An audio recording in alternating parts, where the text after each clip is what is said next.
So when you have that much action, how much training do you do? And Miss Briana, when you were watching her kick so much ass, what were your thoughts? Because I was really mad you weren't there, by the way, but. Thank you. I was mentioned, and Kim Yes, did like call me to go, "You're mentioned in the script! You're still alive!" So funny. It was like, because I was scheduled to have an episode, and then things got rescheduled this season, so it got rescheduled. I'll just say that. I was bummed, but there are other things to look forward to, which I'm sure we'll talk about later. But Kim, I was in LA. What was I doing in LA? Oh, I was recording. I'm on Jason's next album, and this is his shoot. So I went to LA. I live in Vancouver. I went to LA to record it, and I was hanging out with Kim and her daughter one afternoon, and she's like, "So I'm doing the next episode," and I went, "Ah, God damn it!" And she knew I'd have that reaction, so she was like, "I know," and I was like, "I'm so happy for you." She's like, "I know you are, and you're allowed to have those feelings." Like, she's so great. She gets it. To answer your question, I have not seen that episode yet. Because I know. I was in Europe. I know, rough life. But I was out of town for almost a month, and I've only been home for a week. And the last thing I should be doing is going, "Honey, I'm just gonna watch some TV real quick." So I have not watched it. But I was there when she was shooting some of it. Because, let's stick on my microphone. And Kim is like, she has a lot of fight training, and it's always fascinating to watch her and ask her questions about her stuff that she does on set. She's very inspiring. I'm very lucky to, be watching her and how she works, and she's like my little idol. She's my little supernatural mentor. And I do have stage combat training. I was at one point certified in stage combat, so I know the techniques. I know some of the basics. They did give me handgun training at Supernatural and the shotgun, and then I worked on a show called Colony, where they took me out in the middle of the desert and let me shoot a semi-automatic. Well, that was frightening. So they do give you the opportunity to learn. You need to ask for it. They don't just assume. But I've got one of my dearest friends who's a police officer in Portland, and he's like, "You're playing a cop. If I see you fuck up with that gun," I'm like, "All right, okay, I'm sorry. I'll pay really close attention to my trigger finger discipline." And then in terms of just the body stuff, Lou Paulo is the fight choreographer on that show, and he's been there as long as I've been there, and he's amazing. He knows what I'm personally capable of. I always want to do my own stunts. The only time I don't want to do my own stunts is well, quite frankly, fuck it if I get hurt. The only time I don't want to do my own stunts is if it means it will take too long. Like, if I'm gonna be bad at something and there's someone right there who's gonna be really good at something, I don't wanna be the asshole who's like, "Yes, but I always do my own stunts with the rig." No. But so far, I've done all my own stunts, except for there was like one night where yes, at any rate. I love them. We had a problem on the finale because the director, Showalter, wanted me to dive and slide as I shot some dude, and the surface of the stairs was created so that people wouldn't slip while they were running. So they had drilled through the bottom of the metal, so it was basically like a cheese grater. And so there was a big fight because it was really late at night, and they were trying to get the day wrapped, and he's like, "Look, there was a window that was exploding behind my head, and they were like, she can't be facing an exploding window and sliding across a cheese grater." And there was another side that was going, "She only needs to do it once." You will only be able to do that once. Yeah.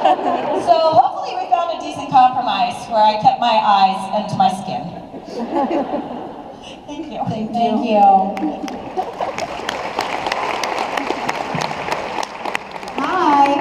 I love you both so much, but my question is, what was your initial reaction to meeting Jared and Denson?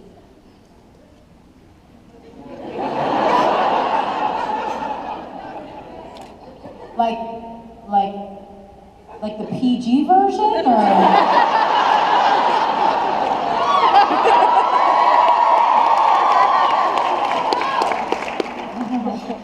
Okay, gotcha. Okay. Well, the first scene that I ever shot on Supernatural was the donut scene. And I was very new to television and secretly 6 months pregnant because you're not allowed to work in television when you're pregnant because pregnant people don't exist in real life. And they won't insure you, so I didn't tell them I was pregnant. But it was fine. And I think.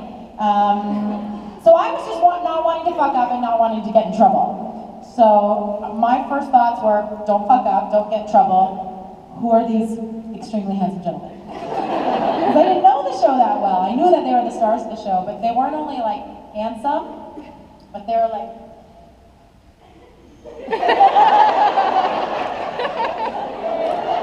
can I do one of those?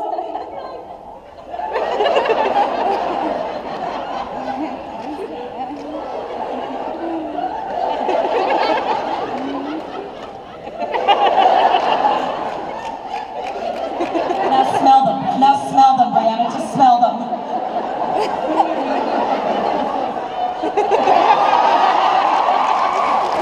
Sorry, that wasn't quite PG. But yeah, there's no denying like how attractive they are, and that there's two of them. It's unnatural. That's right. My initial reaction to them was exactly the opposite. Because the first scene I had to shoot on Supernatural was everyone I know and love in the entire world burning on a funeral pyre. And these two fuckers are riding around on little tiny motorcycles and throwing footballs back and forth on motorcycles. Like they're playing football on motorcycles. And I'm like, I'm fucked. I'm fucked. Dead puppies, dead puppies, dead puppies. Play Tori Amos, like whatever you gotta do. Like okay, alright, here's where I'm standing. Dead puppies, dead puppies, dead puppies. And then they come up and they're like, and like, it was like an anvil dropped. And Jensen just goes, okay, what do you need?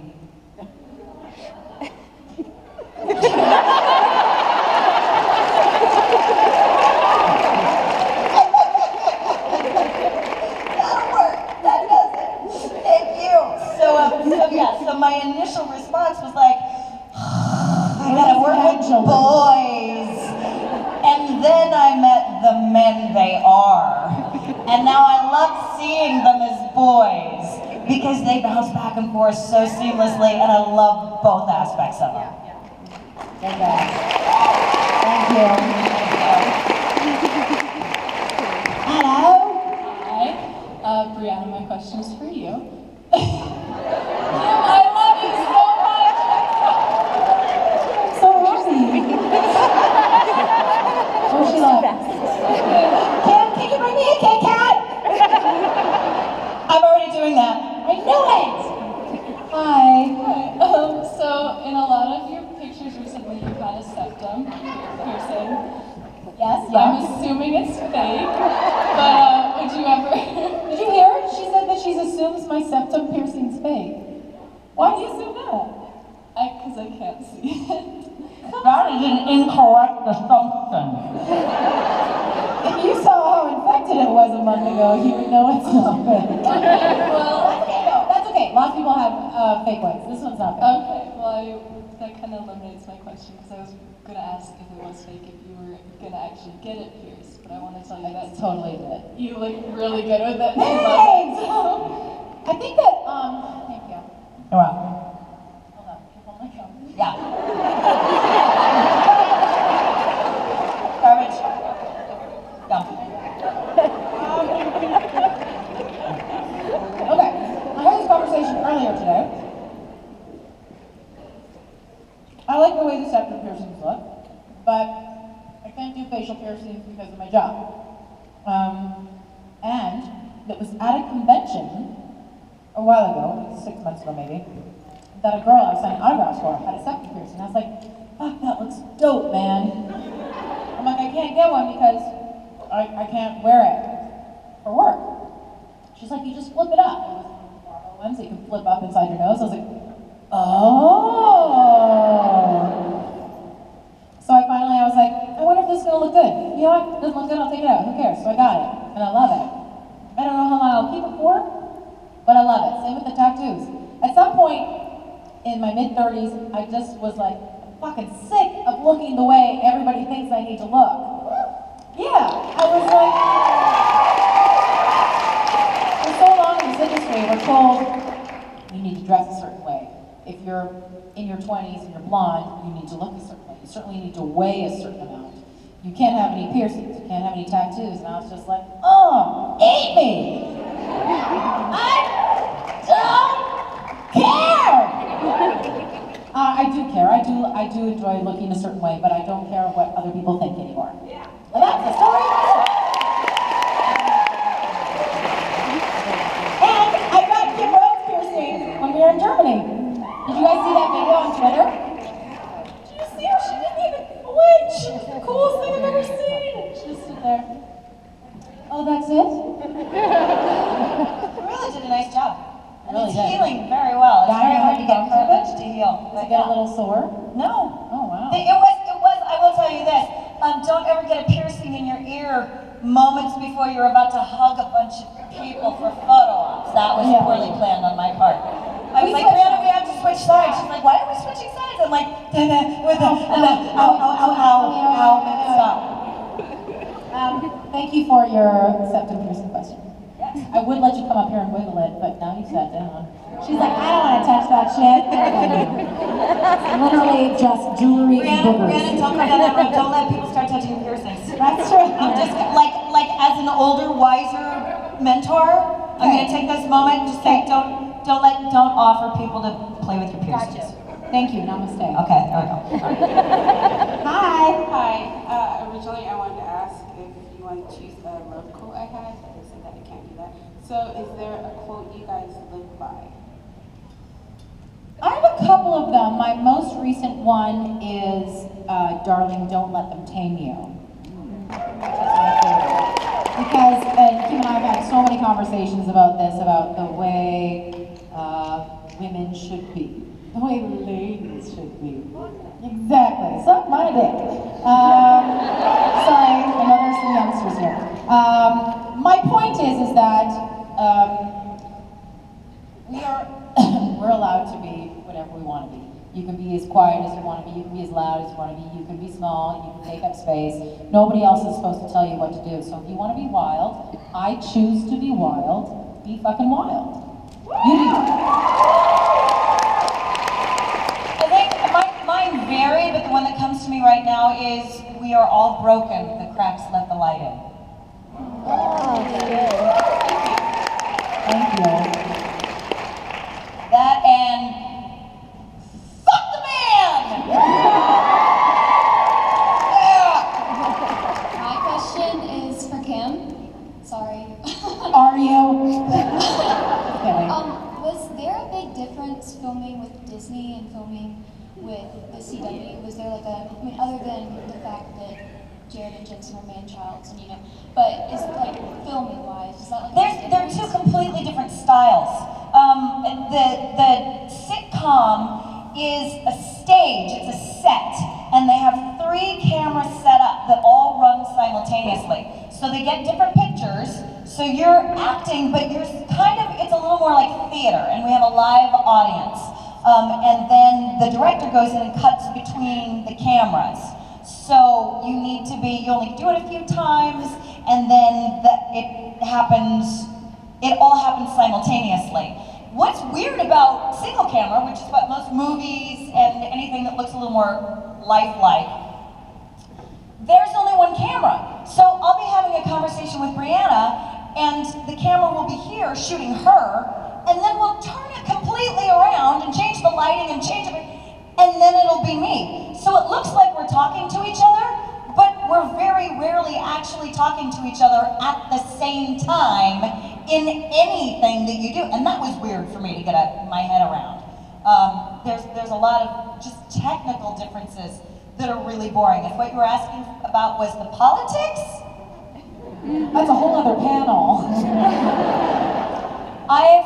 very supported, accepted, and I'm impressed with what you don't see, but I have seen the effects of with CW. I think they're a fucking stellar network, and I am really, really proud of what they're putting on the screen.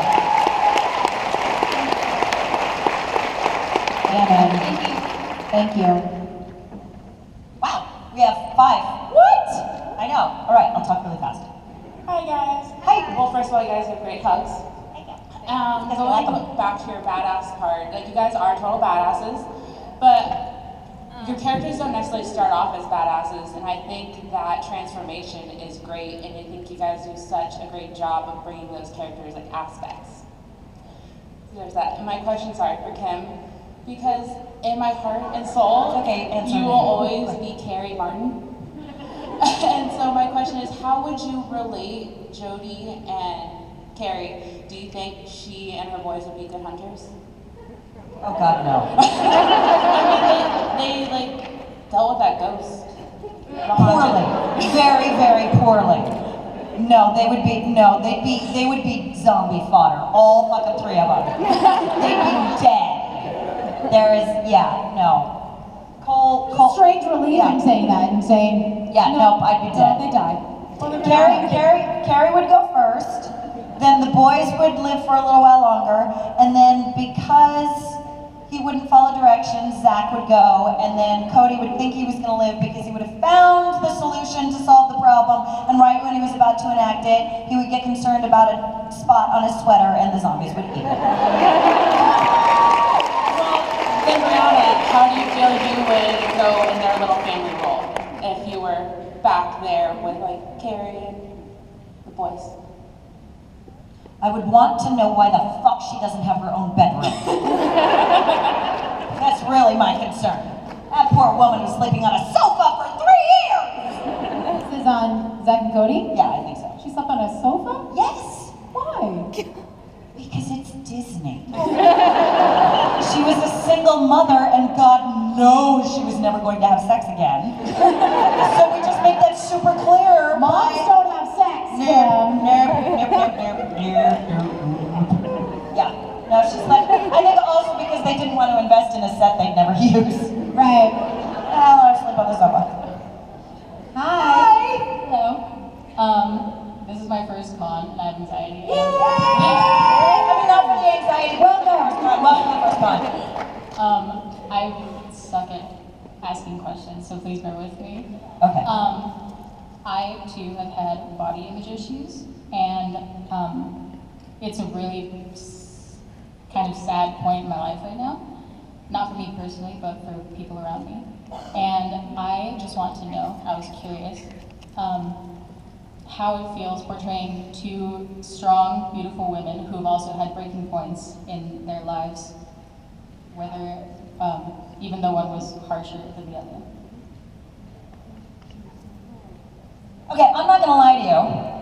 I'm gonna tell you right now, every single fucking time I watch myself on Supernatural, and this is a hard admission for me to make, every single time I look at that and go, brown polyester makes me look like shit. Well, and I make a joke out of it. I'm not happy with what I see on the screen. Because that's just lives inside of me. I look on the screen and I go, oh, you're fat. Wow, I'm telling you this so you know, we all have this voice. I watch myself and I go, you're fat. Your hair sucks. You look like a boy. Your tits are sagging. Your face is big. You're never going to be pretty and it's too late for you. I don't control that voice. That voice is how I was programmed. What I do control is how I respond to that voice. So I recognize it and I go, thank you for your input. You're wrong. And the